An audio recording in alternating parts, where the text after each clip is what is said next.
एक बार की बात है, भरतपुर नाम के गांव में लोग बड़ी ही हंसी खुशी रह रहे थे। होली का त्योहार नजदीक ही था, तो बस सब उसी की तैयारियों में व्यस्त थे। उसी गांव में एक परिवार रहता था जिसमें किशन, उसकी पत्नी लता और उनकी बेटी आरती भी रहते थे। किशन की एक छोटी सी किराने की दुकान थी, पर क्योंकि होली आने वाली थी तो उसने अपनी दुकान के आगे गुलाल, रंग, पिचकारी और सारा होली का सामान रखा हुआ था। किशन की उन दिनों काफी अच्छी दुकानदारी हो रही थी। उन दिनों वो थोड़ा लेट ही घर आता था, पर एक दिन तो उसे आते आते रात के करीब 12 बज गए थे। आज तो बहुत ही लेट हो गया। अब बच्चे तो मुझसे बहुत ही गुस्सा हो जाएंगे। उन्होंने बोला था कि आज जल्दी आ जाना। अब मैं क्या करूं? एक काम करता हूं, बच्चों के लिए गुलाल और गुब्बारे ले चलता हूं, बच्चे खुश हो जाएंगे। बस फिर किशन बच्चों के लिए गुलाल और गुब्बारे रख लेता है। उसके बाद वो खेतों की तरफ से घर आने लगता है ताकि वो जल्दी घर पहुंच सके। रास्ते में उसे एक चौराहा मिलता है। उस चौराहे पर एक मटका, गुलाल, एक काली गुड़िया और बड़ी अजीब अजीब सी चीजें रखी होती हैं। किशन उस पर ध्यान नहीं देता और उसके ऊपर से निकल जाता है। किशन का पैर सीधा उस गुड़िया के ऊपर पड़ता है। किशन तो आगे निकल जाता है, पर उस गुड़िया से एक अजीब सा धुआं निकलता है। धुआं उठने के बाद उसमें से एक चुड़ैल निकल कर आती है। मैं आजाद हो गई, मैं आजाद हो गई। चुड़ैल उस गुड़िया से आजाद होकर बड़ी खुश हो रही होती है। फिर उसे अपने सामने किशन जाता हुआ दिखता है, जिसके हाथ में गुलाल की थैली होती है। गुलाल, रंग, अरे वाह, मजा आ गया। इस बार मैं भी होली खेलूंगी। चुड़ैल रंग गुलाल देखकर बड़ी ही खुश हो जाती है।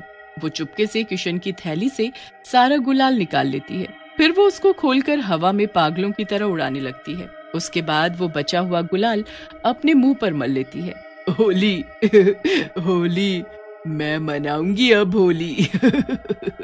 उस रात चुड़ैल अपने मुंह पर रंग गुलाल लगाकर किशन के पीछे पीछे लग जाती है। जब किशन घर पहुंचता है तो वो भी उसके घर तक आ जाती है। अब घर पहुंचकर किशन थैली में से बच्चों को गुलाल निकाल कर देने लगता है, तो उसे थैली में कुछ मिलता ही नहीं है। अरे, मैंने तो खुद अपने हाथों से इस थैली में गुलाल रखा था, कहाँ चला गया? अरे, क्या पता कहीं रास्ते में गिर गया हो। किशन और उसका परिवार सो जाता है और रात को चुड़ैल उसके ही घर में घुसी होती है। वहाँ उसको रसोई में बहुत सारी गुजिया रखी हुई मिलती है। अरे वाह, गुजिया, वो भी इतनी सारी, मेरे तो मजे ही आ गए। अब तो मैं ये सारी गुजिया खाऊंगी। चुड़ैल फिर एक गुजिया उठाकर खाने लगती है। उसे वो गुजिया इतनी स्वादिष्ट लगती है कि वो गपागप सारी की सारी गुजिया खा जाती है। बहुत ही स्वादिष्ट थी ये तो। मेरा तो पेट भर गया। अब तो मैं किसी पेड़ पर जाकर आराम से सोऊंगी। सुबह जब लता रसोई में आती है तो उसे वहाँ एक भी गुजिया नहीं मिलती। वो तो बड़ी हैरान होती है। अरे, अभी रात को ही तो यहाँ ढेर सारी गुजिया रखी थी, यहाँ तो एक भी गुजिया दिखाई नहीं दे रही। आखिर सारी की सारी गुजिया गई कहाँ? लता गुस्से में बच्चों को आवाज देती है। बच्चों, इधर आओ, सच सच बताओ, ये गुजिया किसने खाई? मैंने तो एक गुजिया भी नहीं खाई मम्मी, सच्ची। सबको बड़ी हैरानी होती है, पर वो कर भी क्या सकते थे। लता अब छत पर जाकर कचरी और पापड़ बनाने लगती है। चुड़ैल भी वहीं छत पर बैठी लता को देख रही होती है। अरे वाह, आज तो मुझे कचरी और पापड़ खाने को मिलेंगे, मजा आएगा। लता पूरे दिन कचरी और पापड़ बनाती है और उसे शाम तक धूप में सुखाने के बाद उनको तल कर डब्बों में भर देती है। बच्चे जब उससे पापड़ मांगते हैं तो वो उनको डांट देती है और एक भी पापड़ नहीं देती। वो डिब्बों को बच्चों से छुपा कर रख देती है, पर चुड़ैल को तो सब पता होता है कि डब्बे कहाँ रखे हैं, और वो सबके सोने के बाद फिर से रसोई में आती है और सारे डब्बे निकाल कर बैठ जाती है। इसने कैसे सोच लिया कि ये डिब्बे छुप सकते हैं, वो भी मेरी नजरों से? कभी नहीं, मैं अभी आकर देखती हूँ कि आखिर ये बने कैसे हैं। बस फिर चुड़ैल कचरी और पापड़ खाना शुरू कर देती है। उसे तो वो भी इतने स्वाद लगते हैं कि थोड़ी सी देर में वो उनको भी सफा चट कर देती है और फिर से जाकर पेड़ पर सो जाती है। अब अगले दिन जब लता रसोई में जाती है तो उसे वो डिब्बे खाली रखे हुए मिलते हैं। हे भगवान, ये डिब्बे तो पापड़ और कचरी के हैं, इसमें से पापड़ और कचरी कहाँ गए? आखिर कौन यहाँ आकर सब खा रहा है? लता फिर बच्चों से पूछती है और उन्हें खूब डांटती है, पर बच्चे बार बार यही बोलते हैं कि उन्हें तो पता ही नहीं था कि कचरी और पापड़ रखे कहाँ हैं। लता अब तो बिल्कुल परेशान होकर रात को चुड़ैल रसोई में रखी चीजें खा जाती और पूरा दिन वो किशन के साथ बाहर घूमती या दुकान पर रहकर वहाँ काम करती रहती। कितनी बार लोग किशन को देखते कि किशन अपने मुंह पर रंग लगाकर क्यों बैठा है, पर दरअसल वो चुड़ैल होती है जो उसके शरीर में दिन के वक्त कब्जा करके रखती है। उसे खाने पीने और होली का बड़ा ही शौक होता है। अब एक दिन किशन अपने भैया भाभी के घर होली देने जाता है। अब फिर से चुड़ैल उसके पीछे पीछे लग जाती है और उसके भाई के घर तक भी पहुंच जाती है। किशन जैसे ही वहां पहुंचता है तो उसकी भाभी उसके लिए खूब सारा खाने का सामान टेबल पर रख देती है। उसमें ढेर सारी खाने की चीजें और मिठाई ही मिठाई होती है। पास में गुलाल और रंग भी रखा होता है। चुड़ैल तो ये सब देखकर पागल सी हो जाती है। वो तुरंत किशन के शरीर में प्रवेश करती है और अपने मुंह पर रंग मलने लगती है। अरे तू ये क्या कर रहा है? मुझे होली खेलनी है। सारा रंग अपने मुंह पर लगाने के बाद किशन के अंदर की चुड़ैल खाना शुरू कर देती है। वो एक के बाद एक मिठाई खाना शुरू कर देती है। किशन के भैया भाभी उसे देख एकदम भौचक के रह जाते हैं। अरे भैया, आप आराम से खाओ ना, जल्दी क्या है? अजी, मुझे कुछ गड़बड़ लग रही है। भैया कितनी अजीब आवाज में बोल रहे हैं। पहले जब आए थे तो ठीक थे। किशन सारा कुछ खाकर खत्म कर देता है और बिना कुछ बोले वहां से चल देता है। उसके भैया भाभी भी डर के मारे कुछ नहीं बोलते। ये बात हमें लता को बतानी होगी। किशन का बड़ा भाई उसके पीछे पीछे जाता है। पूरे रास्ते वो उसके ऊपर नजर रखता है। किशन रास्ते में रुककर कुछ लोगों को देखने लगता है जो होली खेल रहे होते हैं और फिर उनके साथ पागलों की तरह होली खेलने लगता है। किशन के भाई को कुछ समझ नहीं आता। वो जल्दी से उसके घर पहुंचता है और लता को सारी बात बताता है। भैया, वो यहाँ भी अजीब सा बर्ताव कर रहे हैं। बच्चों को खेलने नहीं देते और उनके गुब्बारे खुद मारने लगते हैं। सारा गुलाल और रंग खुद पर मलने लगते हैं। किशन पर किसी भूत चुड़ैल का वास है। हमें ऐसे कहीं दिखाना होगा जल्दी, वरना एक बार होली का दहन हो गया तो इससे पीछा छुड़ाना मुश्किल हो जाएगा। बस जैसे ही किशन घर आता है वो उससे पहले एक तांत्रिक को घर बुलाकर रखते हैं जो घर में सारी तैयारी करके रखता है। ये सब क्या है? ये किसने किया? कौन है तू? तू बता, तू कौन है और यहाँ इस घर में कैसे पहुंची? आखिर तूने इसके शरीर पर कब्जा क्यों किया? ये सुनकर चुड़ैल किशन के शरीर से बाहर आ जाती है। अब तुझे पता चल ही गया है तो तुझसे क्या छुपना। मुझे तो इस किशन ने आजाद किया, तो अब तो मैं इसी के साथ रहूंगी। इसने तुझे आजाद किया? हाँ, मुझे तो कैद कर दिया उस गुड़िया में और छोड़ दिया था चौराहे पर किशन ने मुझ पर पैर रखा और मैं आजाद हो गई। मैंने कितनी बार बोला था इनको कि चौराहों से देख कर निकला करो, पर ये तो मेरी सुन। कोई नहीं, अब मैं इसका इलाज करूंगा। बताओ तू क्या चाहती है? मुझे तो होली खेलनी है, बस होली खेलकर मैं चली जाऊंगी। होली खेलनी है?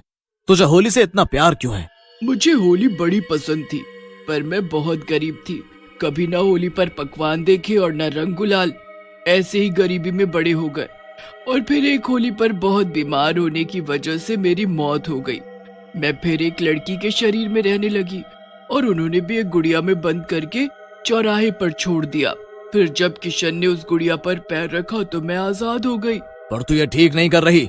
तू अब चली जा इसे छोड़कर। ये तेरा घर नहीं है और ये तेरा शरीर नहीं है।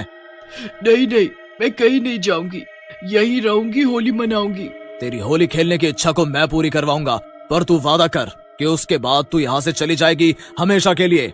ठीक है, पर मुझे इस बार नहीं बल्कि हर बार होली खेलनी है। तू मुझे कैद नहीं करेगा, बस हर साल मैं आऊंगी, होली खेलूंगी इन लोगों के साथ। अगर तुम हमें कोई नुकसान पहुंचाए बिना हमारे साथ होली खेलोगी और बस खा पी कर चली जाओगी तो हमें कोई दिक्कत नहीं, पर तुम कभी किसी के साथ बुरा नहीं करोगी? नहीं करूंगी, बस मुझे होली खेलनी है, पकवान खाने हैं। चुड़ैल की बात को लता मान जाती है और अगले दिन होली पर सब खूब होली खेलते हैं। चुड़ैल की वो पहली होली होती है। इतने सारे रंग, इतना सारा गुलाल, पिचकारी, गुब्बारे और ढेर सारे पकवान। चुड़ैल ये सब देखकर बड़ी ही खुश होती है। वो लता, किशन और बच्चों के साथ खूब होली खेलती है। ये मेरी पहली होली है। आज मैं बहुत खुश हूँ। बस तुम चुपके से मेरी गुजिया और कचरी मत खा जाना। हाँ। नहीं नहीं, मैं सबके साथ ही खाऊंगी। सब लोग हंसने लगते हैं। चुड़ैल की होली खेलने की इच्छा पूरी हो ही जाती है। फिर वो हर साल आती है और किशन, लता और बच्चों के साथ होली खेलकर चली जाती। एक बार एक बादली नाम का गांव था। उसी गांव में राजन नाम का एक खिलौने वाला रहता था। वो पूरे गांव में घूम घूम कर खिलौने बेचता रहता था। खिलौने ले लो भैया, खिलौने ले लो बच्चों, खिलौने ले लो। मेरे पास हाथी है, घोड़ा है, गधा है, किसको जो चाहिए वो सब मिलेगा। खिलौने ले लो। एक दिन राजन उसी जंगल वाले रास्ते से अपने घर की तरफ आ रहा होता है कि अचानक उसे डरावनी आवाजें सुनाई देती हैं। अरे बाप रे, ये डरावनी आवाजें कहाँ से आ रही हैं? भाग ले राजन बेटा यहाँ से। रात हो जाती है, जंगल में अंधेरा छा जाता है और चुड़ैल वहाँ आ जाती है। राजन उसे देखकर बहुत डर जाता है। अरे चुड़ैल जी, मुझे छोड़ दो, मैं बहुत गरीब हूँ, मुझे मारकर आपको क्या मिलेगा? राजन की ये बात सुनकर चुड़ैल सोच में पड़ जाती है।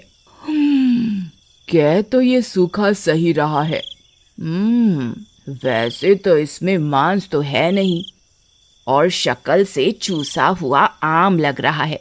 इसे मारने से अच्छा है क्यों ना इसके शरीर में घुस जाऊं और गांव में चली जाऊं। वहां तो बहुत से शिकार मिल जाएंगे। ये सोचकर चुड़ैल राजन के शरीर में प्रवेश कर जाती है। जैसे ही चुड़ैल राजन के शरीर में प्रवेश करती है, उसे बहुत दर्द होता है और वो बेहोश हो जाता है। मुझे इतना दर्द क्यों हो रहा है? मैं बेहोश हो रहा हूँ, कोई बचाओ मुझे। अगले दिन सुबह राजन को होश आता है और वो अपने घर की ओर चल देता है। उसकी बीवी चमेली, जो कि बहुत खड़ूस और लड़ाकी होती है, उसका इंतजार कर रही होती है। आ गए बच्चों के सुपरमैन, कहाँ थे रात भर? रात में खिलौने कहाँ बिकते हैं? किसके साथ थे? तू कुछ टॉक टाइम से ज्यादा नहीं बोलती, चुप कर, नहीं तो घर से बाहर निकाल दूंगा। जब देखो पटर पटर करती रहती है, चिट्टी देवी है क्या? ये सुनकर चमेली काफी डर जाती है और राजन भी वहाँ से चला जाता है। आज ये चूहा शेर कैसे बन गया? वैसे तो इसके मुंह से एक शब्द भी नहीं फूटता था। अगले दिन राजन खिलौने बेचने निकलता है। खिलौने ले लो, खिलौने, खिलौने वाला आया है, खिलौने ले लो। हाथी है, घोड़ा है, बकरी है, गाय है, ले लो, लॉस मिटो, ले लो, कोई तो। तभी राजन का दोस्त शामू बाहर निकलता है। राजन की आंखें लाल होती हैं। राजन के अंदर की चुड़ैल शामू को देखकर खुश हो जाती है। क्या तंदुरुस्त शिकार है, आज तो मजा आ जाएगा। आज फिर पार्टी हो जाएगी। अरे राजन, कई दिन बाद आए इस तरफ, मुझे एक हाथी का खिलौना दे दो, मेरा बेटा मांग रहा है। ओहो भाई, अरे मैं वो तो दुकान पर ही भूल गया। एक काम करो ना, शाम को आकर दुकान से ही ले लो, थोड़ी बातचीत भी हो जाएगी। ठीक है राजन, मैं फिर शाम को मिलता हूँ। शामू को रात में काफी देर हो जाती है, लेकिन राजन उसका अपनी दुकान पर ही इंतजार कर रहा होता है। दुकान में काफी अंधेरा होता है। अरे राजन भाई, माफ करना, मुझे आने में देर हो गई और दुकान में इतना अंधेरा क्यों कर रखा है? चलो लाइट जलाओ। ऐसा कहकर शामू दुकान की लाइट जला देता है, लेकिन उसके सामने चुड़ैल बैठी होती है और राजन बेहोश पड़ा होता है। कौन हो तुम? और राजन की दुकान पर क्या कर रही हो? मैं इस सूखे अखरोट की मालकिन हूँ। तू मुझे अच्छा लगा, अब मैं तेरा मांस खाऊंगी। ऐसा कहकर चुड़ैल शामू को मार देती है और उसका मांस खाने लगती है। मजा आ गया, ये गांव तो बहुत बढ़िया है, पहली बार में ही मोटा शिकार मिल गया। उसके बाद चुड़ैल राजन के अंदर चली जाती है और राजन अपने घर चला जाता है। अगले दिन सारे गांव वाले शामू को ढूंढने लगते हैं और थोड़ी देर बाद शामू की लाश मिलती है, जो जगह जगह से कटी फटी होती है। ये देखकर गांव वाले डर जाते हैं और बातें करने लगते। अरे भैया, ये कौन मारा इसको इतनी बुरी तरह से? इसको तो लगत है दोनों नोच नोच के खा गया है। हमका तो लगत है जैसे दोनों भूत प्रेत का काम है। लगता तो हमका भी यही है भाई, लेकिन अभी हम क्या कर सकत हैं? गांव वालों की ये बात राजन की पत्नी चमेली सुन लेती है, लेकिन कुछ नहीं बोलती और चुपचाप अपने घर चली जाती है। उधर राजन फिर से शिकार की तलाश में गांव में खिलौने लेकर निकलता है। आया रे खिलौने वाला खेल, खिलौने लेके आया रे, आया रे, आया रे खिलौने वाला खेल, खिलौने लेके आया रे। तभी वहाँ पर चमन आ जाता है। अरे वाह, क्या बात है राजन भाई, आज तो मूड में लगत हो, खूब गाना वाना गा रहे हो, क्या बात है। पूरा पिरहुआ बने जा रहे हो। अरे सब छोड़ा, हमारा बच्चा एक तो दुल्हन का खिलौना मांग रहा था, तू दे दो हमका। लेकिन राजन फिर से वही खिलौना न होने का बहाना बनाता है और चमन को शाम को दुकान पर आने के लिए बोलता है। शाम को चमन वहाँ पहुँचता है। लाओ भाई, हमारा सामान दे दो, ये हमारे बच्चे नहीं, शैतान के नाना हैं, दुखी कर दिए हैं हमको। लेकिन राजन कुछ नहीं बोलता और चमन को मारकर खा जाता है। अगली सुबह गांव वाले फिर से वही बातें कर रहे होते हैं कि तभी वहां राजन की पत्नी चमेली आ जाती है। मुझे पता है गांव वालों ये किसने किया है, लेकिन आप सब लोगों को मेरी पूरी बात सुननी होगी। हो बोलो चमेली। ये सब मेरे पति के अंदर बैठी हुई चुड़ैल का किया धरा है। एक दिन मैं जब रात को सो रही थी तब मैंने देखा कि मेरे पति किसी चुड़ैल से जाने की बात कर रहे हैं। वही मुझे पता चला कि इनके अंदर चुड़ैल का वास है। गांव वालों मेरी मदद करो, मेरे पति को बचा लो। ये कैसे हो सकता है? मैं सही कह रही हूँ रमन भाई, मेरी बात का विश्वास करो और मेरे पति को बचा लो। वो रोज रात को शिकार की तलाश में दुकान पर बैठे रहते हैं। कोई बात नहीं चमेली भाभी, आप डरो मत, मैं आपके पति को बचा कर लाऊंगा। फिर मेरे इन दोनों दोस्तों का बदला भी तो लेना है। ऐसा कहकर रमन वहाँ से चला जाता है, लेकिन गांव वालों की भीड़ में ही एक दूसरा गांव वाला छुट्टन सोच में पड़ जाता है। ये उत्साही जोश जोश में ज्यादा ही बोल गया। अबे चुड़ैल है वो, गली का गुंडा नहीं जो पीट कर बदला ले लेगा। मुझे भी कुछ करना पड़ेगा, नहीं तो ये एक और निपट जाएगा जोश जोश में। उधर रात में रमन राजन की दुकान में पहुंचता है। चुड़ैल, मैं तेरी सारी असलियत जान गया हूँ। हिम्मत है तो मेरे दोस्त के शरीर से बाहर निकल कर मुकाबला कर, तुझे यहीं पटक दूंगा। रमन की चुनौती सुनकर चुड़ैल को गुस्सा आ जाता है और वो राजन के शरीर से बाहर आ जाती है। तुम मेरा मुकाबला करोगे? ऐसा कहकर चुड़ैल रमन को पैरों से उल्टा उठा देती है।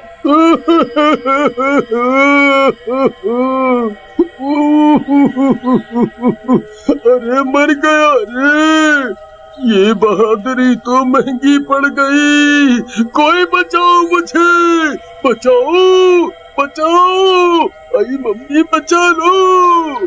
तुझे यहाँ कोई नहीं बचाएगा, तू ही तो मुकाबला करने आया था। अब लड़ मुझसे। तब तक वहाँ छुट्टन आ जाता है, उसके साथ एक तांत्रिक भी होता है। चुड़ैलवा, छोड़ दे हमरा दोस्त को, नहीं तो हम तुम्हारी वो हालत करेंगे कि कंफ्यूज हो जाओगी कि भागे या रुके यहीं पर। लगता है इस रमन से पहले तेरी ही मौत लिखी है। ऐसा कहकर चुड़ैल छुट्टन की तरफ भागती है, लेकिन तांत्रिक उसे मंत्रों की ताकत से एक लोहे की चेन में बांध देता है। बहुत निर्दोषों का खून बहाया है तुमने, अब तुम्हारी बारी है। उसके बाद वो तीनों उस चुड़ैल को एक भारी पत्थर से बांधकर एक नदी के अंदर फेंक देते हैं। चुड़ैल की नदी में जाते ही राजन को होश आ जाता है। वाह वाह, मैं ठीक हो गया।